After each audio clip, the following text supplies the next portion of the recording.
So, naglabas daw si, yung bata ni Puncher ng video.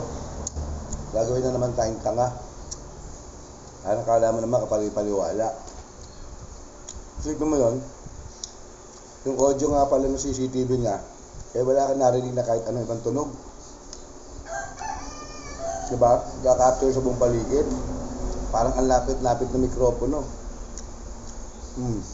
Tapos, nasan doon yung yung sinasabi na ang